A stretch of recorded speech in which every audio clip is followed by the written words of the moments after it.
Up, higher, right, that's red. Kellie Dore is constantly proving that her blindness is no barrier to adventure. Things I'm proud of would be completing a Bachelor of Arts degree. Yep, and now left foot up. A postgraduate diploma in rehabilitation. And now reach your left hand up. A 100k flyer from Rotorua to Taupo on a tandem bike. Up, higher, left, there. Yeah. Tandem skydive. Stand up on your right foot. I'm in the National Women's Gobble team. And reach I've walked to the Tongariro crossing. Kellie, are you all right up there? What do you think up this high? Kellie Dore has also climbed Mount Kilimanjaro, all 5,189 metres of it. Kellie is constantly proving that her blindness is no barrier to adventure. Some people might say, Kellie, why climb to the top of a mountain if you can't see the view from the top? I could imagine some people would say that. And for me, it was a challenge of climbing a mountain which I'd never done in my life before, and also experiencing the different elements and terrains. Kellie started losing her sight when she was 21, caused by retinosis pigmentosa. Over the past 10 years, her vision has deteriorated, but now seems to have plateaued. You can differentiate between light and dark, and with my central vision, that is quite blurry if I look straight ahead. So I use a lot of my side vision, looking out of the side. My biggest concern was actually losing my independence, having to stop driving. But after coping with the adjustment of being vision impaired, I realised that I hadn't lost my independence. I just used different ways of getting around myself. Kellie, these are some amazing photos from your trip. How was it for you, like the changes in terrain? Because I can see some parts it looks really smooth and others there's like big boulders. How was that? For me, it wasn't too bad going up over the big boulders. For me, the challenge was more so coming down over the rocks and boulders, because it's a lot slower, not knowing how far to put your foot down sometimes. There were 7 blind and visually impaired climbers in the group. Each team member was matched up with a sighted guide and local porters to help carry gear. Picture of you here with your guide and you're at the very top. You look pleased. Can you tell me how you were feeling on that day? Yeah, I was very pleased to reach the summit, but also I think the more sense of achievement for me was also back down at the gates, because I'd actually managed to get up the mountain and back down in one piece.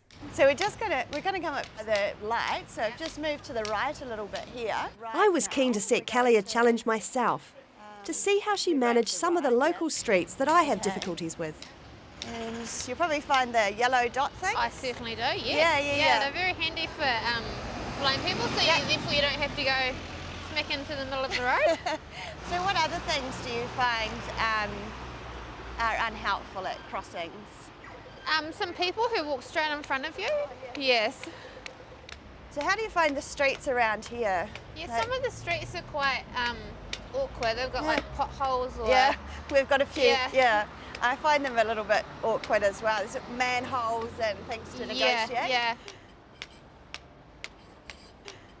I mean, I can still get around and do the challenges or take on things that I want to, but sometimes they just have to be modified in order for me to continue them.